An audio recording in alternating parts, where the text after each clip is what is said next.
Hi, thank you for participating in my study today. I have two research questions. So the first one will be based around how do mainstream teachers experience the implementation of inclusive education?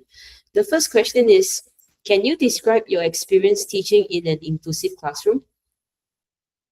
Hi, Audrey. Thank you for inviting me for this interview. My teaching experience in inclusive classroom.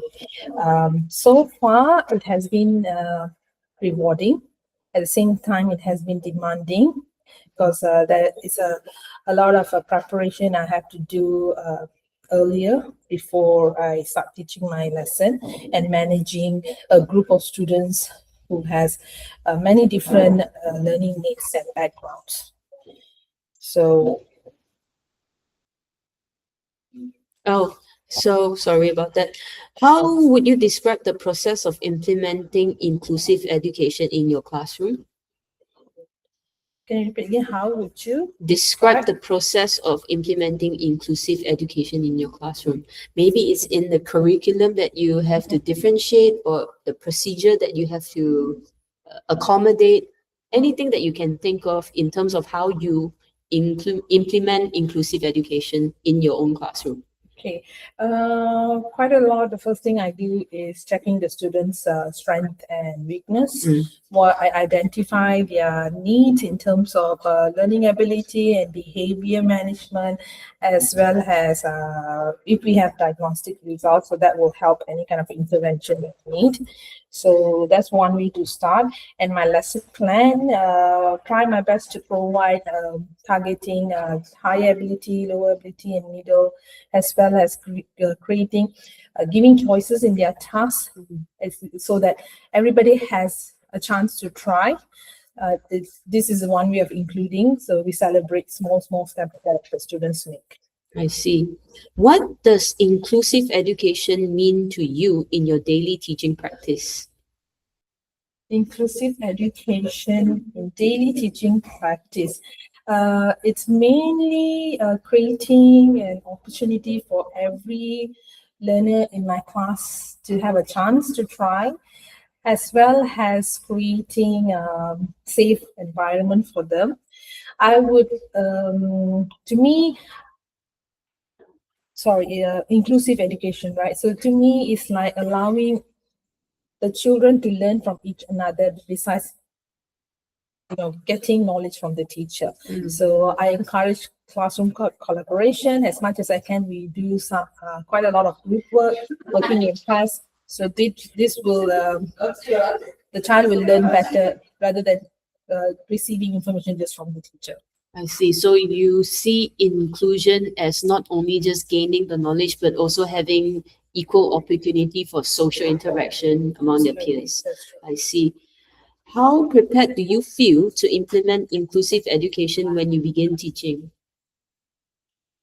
Well, to be honest, not really. I was like, I had to do quite a lot of reading. I had to, once I knew I have a student who has needs, so I will specifically read a lot about them. I also speak to teachers who are directly specialized in this. So they gave me a lot of support methods, as well as sharing information. So that really helps me in preparing the lesson. I also speak to their parents, the students' parents. So they will give me ideas and opportunity. How can we work from home and school? What are the ways we can reach the gap? Sometimes I feel I would love to have extra support, but whenever I have a teacher assistant in my class, it makes a huge difference to me. So I'm able to give more support to them, to students who has different needs in the class. I see. Now, let's move on to research question 2, right? These questions are based on what challenges do mainstream teachers face when implementing inclusive education. So what challenges have you encountered when teaching students with diverse learning needs? Mainly balancing their learning abilities in my classroom. Sometimes I have students with EAL issues. I also have students who has learning needs in the classroom, special needs. I also have students who are challenging students, like they are high level of IQ, so I need to think how I can stretch them in the curriculum. So we do meet up as a team in year 4, and we are able to talk about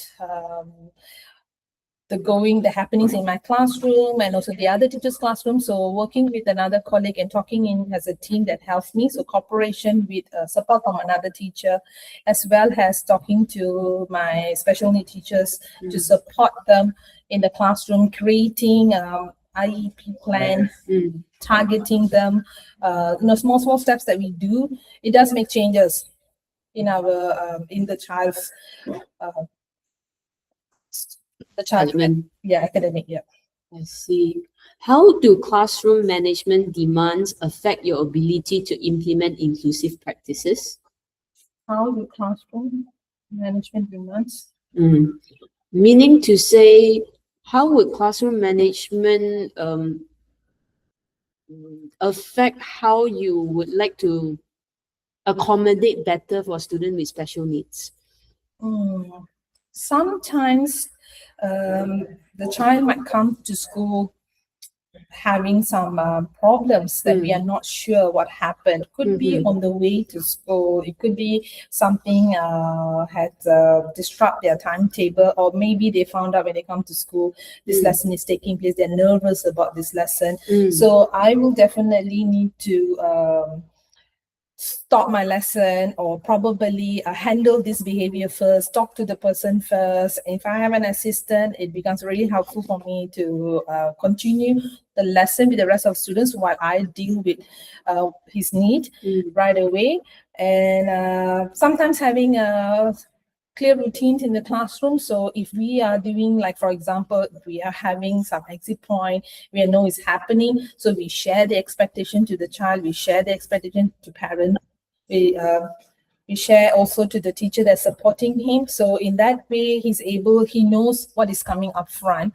So that actually reduces a lot of anxiety when we are able to share things up front with them. So clear classroom routines, and as well as providing positive classroom relationship.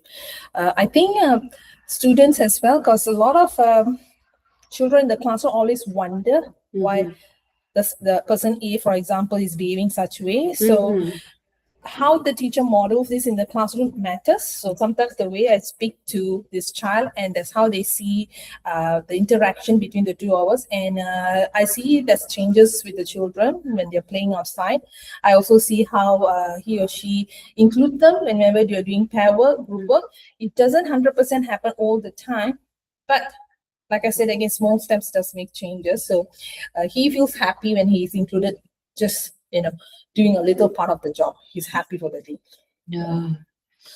So what challenges do you face in adapting curriculum or instruction for different learners? Currently, when we plan, we teachers share our planning. We are encouraged to do self-planning. So this is where comes in my extra time and effort. I have to make additional planning, supporting my EL learners, supporting my student who need some extra challenges. So I will need to provide aside the time. Besides that, finding resources, not all the time I get enough resources. So I have to find, sometimes I go online, getting interesting games, or interactive gamification, background things that can settle, everybody can access to it. Most of the time, it's giving differentiated instructions. So providing simple instructions, clear expectation, that helps the child to start the lesson. So he or she can't sit too long when we are teaching. So we know that this child needs to move around, this child will need to come back again when we are doing learning. So I do not expect the child to sit and continue the lesson all the way 40 minutes, but I allow them to move around, do something, and then when the lesson starts, he or she will continue to work on my simple instruction. Now, the next question is, how does collaboration with support staff influence your experience? How does collaboration with support staff? So meaning, how does collaboration with support staff, being SEN, EAL, reading, math, how do it How do these collaboration influence your experience having students with additional needs? Okay. When I have support with experienced teachers, so the quality of work, so what I'm not able to carry out in the classroom, because my goal is for the students to learn in the class, especially take part in small things with their classmates. So the student will not be able to achieve the goal in terms of curriculum. So when I have a specialist teacher walking in, so he or she can help me to pull them out and then reteach the lesson and go through the targets that actually we are looking for in the curriculum. So it is a bit more better because I'm able to get more answers from more quality work as well, because he is working one-to-one with his teacher and is able to give me better answers rather than working as a whole class. And the last question, what support do you feel would help you implement inclusive education more effectively? More effectively. I would really think ongoing professional development in terms of new things are being showcased. Sometimes I'm not able to tap my fingers on it, so I see on my Insta or something, but I would like to know what are the new ways I can what do you call that? Like, the focus time they have is very short in the class. Okay. But within the short focus time, how can I bring out the best out of it? So sometimes I come across, I read all this research. I wanted to apply, but I'm just downtime with resources. So that it takes me time. So if I have a folder with full of those kind of resources, maybe like pull out, so sometimes my child struggles to write. So what can I do? So is there kind of a flashcards that I can use? So those kind of things that I can think of, professional development, and then more time in setting time for the teacher probably to give planning. Time. Yeah, because quite a lot I do at home, so that's my own time. So if I can get a separate time to do all these things, it will be helpful to me. Right. Thank you so much for your response. I really value your feedback, and thank you so much for participating in the study. Thank you, Ms. Audrey. Thank you.